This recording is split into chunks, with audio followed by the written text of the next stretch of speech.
I'm German homelos, I drink coffee and I know things. მე-19 ეპიზოდის თემა არის ფორმატის მნიშვნელობა. ბავშვობაში ამას საერთოდ არ უკვირდებით და ბავშვობაში კი არა, როგორც აღმოჩნდა ბევრი დასრული საერთოდ არ აქცევს ყურადღებას ამ დეტალს. ეს არის ტექსტის ფორმატი, ასოების დიზაინი, ზომა, სისქე, ხაზებს შორის დაშორება, სიტყვებს შორის დაშორება, რამდენად ღრმად უნდა იყოს შეჭრილი აბზაცი და რაც ყველაზე მთავარია, ტექსტის კიდეები. არ უნდა იყოს შეჭრილ-შემოჭრილი არც მარცხნიდან და არც მარჯვნიდან. ეს აბსოლუტურად სწორი. მაგასაც თავისი მნიშვნელობა აქვს. და რა მნიშვნელობა აქვს ამ ყველაფერს? საქმე ეხება თვალებისა და გონების უაზროდ სწრაფად გადაღლას.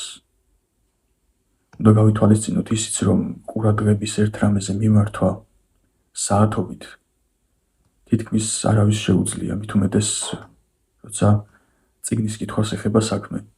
და ახლა წარმოედგინეთ წიგნის კითხვა, სადაც ასოები ზედმეტად წვრილი შრიფტით არის აკრეფილი. ამას დამატებული სიტყვები ისე ახლოს არის ერთმანეთთან, რომ თვალებისა და გონებაც გერევა, ხაზებს შორის ისეთი მცირე სივრცეა, რომ ეს კიდევ სრულ ქაოსს ქმნის გონებაში. ეგრევე იღლები. ეს შეჭრილ-შემოჭრილი კიდეები ხომ თვალებს ბოლომდე ღლის და როგორი საინტერესოც არ უნდა იყოს შინაარსი, ამბავი, თხრობა, გონება და თვალები მაინც იღლება. სხვა გზა აღარ რჩება, უნდა დავანებოთ თავი კითხვას, იმიტომ რომ უბრალოდ ვეღარ შეძლებ. თანამედროვე გამოცემები შედარებით გაუმჯობესებულია ამ მხრივ მეტნაკლებად.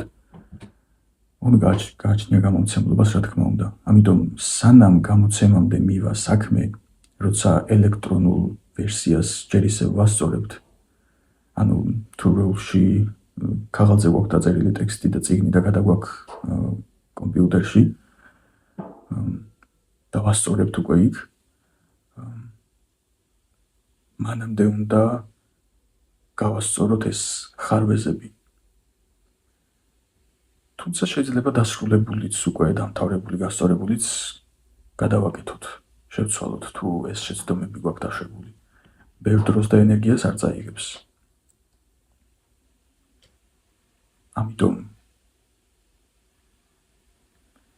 ჯობია რომ თავიდანვე მივაქციოთ ამ დეტალებს ყურადღება, რადგან სასიამოვნოდ და მოსახერხებლად წასაკითხი იყოს ჩვენი წიგნი.